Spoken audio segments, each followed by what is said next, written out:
आपके इस जलसे में आने के वक्त पटना से हम निकले थे, असर का वक्त हुआ, एक छोटा सा गांव, मस्जिद नजर आई तो वहां चले गए। मुश्किल से उनके यहाँ 50-60 घर हैं, छोटा सा गांव, और गाड़ी भी अंदर जा नहीं सकती, पगडंडी पर चल करके मस्जिद के लिए जाना पड़ा। खेतियों में से गुजरते हुए मस्जिद के लिए गए। मैं क्यों बता रहा हूं, मस्जिद में गए, हम तो ये सोचते थे कौन इस गैर मारूफ इलाके में पहचानता है, लेकिन हर घर से लोग वहां पर आए और मुझसे मुसाफा करते हुए नारे लगाने लग गए। छोटा सा गांव था। मैंने पूछा पहचानते हो? कहा आप पहचानते नहीं, रोज सुनते हैं आपको। अब जो नारे लग रहे थे, मुझे इस बात का ये नहीं है कि मुझे लोग पहचानते हैं। छोटी सी बस्ती है, बनियान लुंगी पहने हुए लोग हैं, लेकिन वहां नारे जो लग रहे हैं मसलके आला हजरत और ताजुल शरिया। उस दिन ये एहसास हुआ कि मेरे अजीजों, वो एक छोटी सी बस्ती है, छोटी सी बस्ती, इनमें से कौन है जो आला हजरत को देखा हुआ है? कोई नहीं है, कोई नहीं उनके जमाने का। और उस बस्ती में, उस छोटे से गांव में गया कौन है आला हजरत को सिखाने के लिए, आला हजरत की मोहब्बत डालने के लिए? उलमा कहां जाते हैं? बहुत कम। उस बस्ती में तो हमने देखा कि कोई है ही नहीं, छोटा सा गांव है। ये एक मिसाल दे रहा हूं, ऐसे 1000 गांव है, हर गांव से ये आवाज आती है, मसलके आला हजरत, इश्क मोहब्बत, इश्क मोहब्बत। ये आवाजें क्यों आती हैं? जानते हो, यही मेरा जुमला याद रख लो, उनकी बात करो, हर दिल पे राज करो। आला हजरत अपने घर का कसीदा नहीं पढ़ते थे, अपने बाप दादाओं की तारीफ नहीं करते। जिंदगी में जब कलम उठाया है, मेरे मुस्तफा की शान बयान की है। करो मदह अहले दुवल रजा, पड़े इस बला में मेरी बला। मैं गदा हूं अपने करीम का, मेरा दीन पारे ना नहीं। उस आला हजरत ने जब कलम उठाया था, बारगाह मुस्तफा में यूं कहा था, सरवर कहूं कि मालिक व मौला कहूं तुझे, बागे खलील का गुले ज़ैबा कहूं तुझे, तेरे तो वस ऐबे तनाही से हैं बरी, हैरा हूं मेरे शाह मैं क्या क्या कहूं तुझे। अहमद रजा ने जब हुजूर पाक की शान में इतनी बातें अर्ज की, तो हकीकत बात यह है, अल्लाह करीम फिर तारीफ करने वालों के न नाम को मरने देता है, न कलाम को मरने देता है। आज उनका नाम भी जिंदा है और कलाम भी जिंदा है। 100 साल हो गए, मजमू में आज भी आला हजरत को पढ़ा जाता है कि नहीं पढ़ा जाता? और मैं समझता हूं आला हजरत की नातें, जुमले अगरचे उर्दू के सख्त हैं, आसान उर्दू में पढ़ी जाने वाली नज़में एक जगह, सख्त उर्दू में पढ़ी जाने वाली आला हजरत की नातें पढ़ो, दिल झूम जाता। अवाम भी अवाम है, ये भी आला हजरत की नातों में वजद करती है। क्यों? इसलिए कि इश्क में बोली हुई बात है।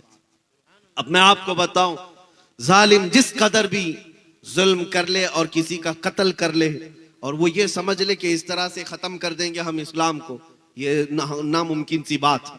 मैं आज से कई साल पहले कहा था, जैसे न्यूजीलैंड में एक बार मस्जिद में घुस करके एक सन की आदमी, जिसके दिलो दिमाग पर सिर्फ इस्लाम की दुश्मनी बैठाई गई थी, बंदूक से मार करके 50 लोगों का कत्ल कर दिया। और उसने ये कहा था कि मुझे ये अहद किया हुआ हूं, या मुझे ये लगता है कि मैं इस्लाम को पूरी दुनिया से खत्म कर दूंगा। गया, जेल में बैठा रहा। ऐसे ही यहां भी बहुत सारे कुत्ते बैठे हुए, गुफे में बैठ करके भौंकते हैं कि इस्लाम का विनाश कर देंगे, धर्म संसद करके अपनी लोमड़ियों के बीच में, बाकी बाहर आने की हिम्मत नहीं। इस्लाम का विनाश कर देंगे, खत्म कर देंगे, इस धरती से मिटा देंगे। हम उनको हमेशा यही कहते हैं। एक न्यूज रिपोर्टर हमारे पास इंटरव्यू लेने आए थे, वो कह रहे थे कि फलां साधु जी, फलां पंडित जी, फलां पाखंडी जी, जो भी है, ये कहते हैं कि इस्लाम का विनाश कर देंगे। हम कहते हैं उनसे, जाइए वो बाबा से कह दे पहले अपने बदन की खुजली मिटा ले, वो उससे नहीं मिट सकती। इस्लाम तो बहुत अजीम बात है। समंदर का पानी ना नापा जा सकता है, ना खत्म किया जा सकता है। समंदर तो समंदर है, आसमान को तुम नीचे ला सकते हो, जमीन को ऊपर कर सकते हो, लेकिन इस इस्लाम को कभी नहीं मिटा सकते। ये अल्लाह रब्बुल इज्जत के हिफ्ज़ व अमान में है, ये दीन अल्लाह रब्बुल इज्जत के हिफ्ज़ व अमान में है।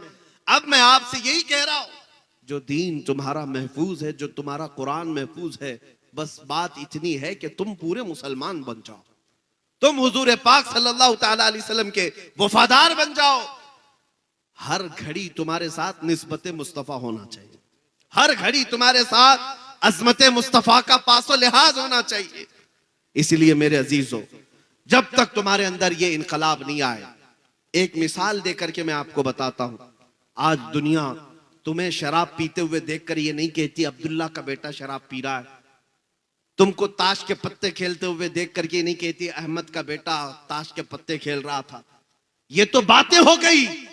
दुनिया ये कहती है मोहम्मद अरबी का गुलाम शराब पी रहा है, मोहम्मद अरबी का गुलाम ताश के पत्ते खेलता है। दुनिया यही कहती है मुसलमान चोरी कर रहे हैं, मुसलमान धोखा दे रहे हैं। इस लफ्ज का एहतराम और पास और लिहाज तुम्हें कितना जरूरी है। तुम्हारे अखलाक सबसे बुलंद होने चाहिए। तुम इस धरती पर, इस जमीन पर खैर उम्मत बनाए गए हो, सबसे बेहतरीन उम्मत बनाए गए हो। तुम अगर दिन भर गाने सुनते हुए नाचते हुए गुजारोगे तो तुम्हारे दिलों में निफाक ही तो पैदा होगा।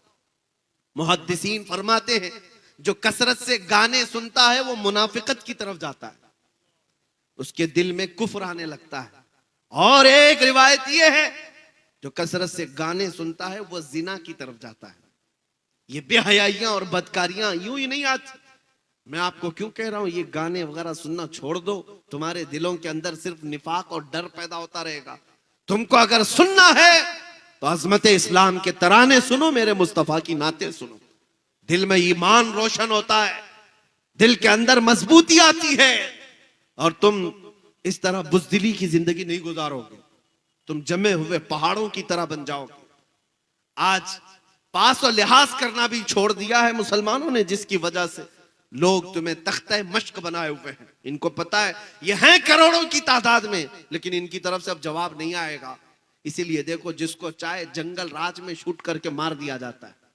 क्यों ऐसे हालात पैदा हो गए, क्यों इतनी हिम्मतें बढ़ गई? उसकी वजह यही है कि गुलाम मुस्तफा की बात तो ये थी कि इनको छेड़ना तो दूर की बात, इनके किसी बच्चे को भी कोई हाथ नहीं लगाता था। उनको पता था कि ये मोहम्मद अरबी के शेर है, ये निकलेंगे अपने हाथ से तो लोगों का जीना हराम कर रखेंगे। दुनिया खौफ रखती थी, लेकिन तुम्हें तोड़ दिया गया है, फोड़ दिया गया है। चाहे जितने भी हालात बुरे हों, लेकिन मैं एक बात आपके सामने फिर से कह रहा हूं, तुम्हारे साथ सब कुछ हो गया हो, जुल्म हो गया हो, सब कुछ खो गया हो, सब कुछ छिन गया हो, लेकिन सीने में मोहब्बत मुस्तफा का सौदा कभी मत करना। ये एक दौलत अपने साथ रखो। अपने बच्चों को भी इतना पिलाओ, इतना पिलाओ कि बच्चों से, औरतों से भी मैं कहूंगा, माओ से भी, कि बच्चों को दूध पिलाओ तो ये कह करके नहीं कि बेटा तू बड़ा होगा मुझे ये कमा कर देगा, वो कमा कर देगा। माएं बचपन में बच्चों को ये तरबियत दे कि बेटा मैंने तुझे अजमत मुस्तफा के लिए पाला है, और फिर देखना कि वो तुम्हारी भी कितनी अजमत का एहतराम करता है। जिसको तुमने अल्लाह उसके रसूल की मोहब्बत में पाला वो तुम्हारी अजमत और एहतराम का भी पासो लिहाज रखता है।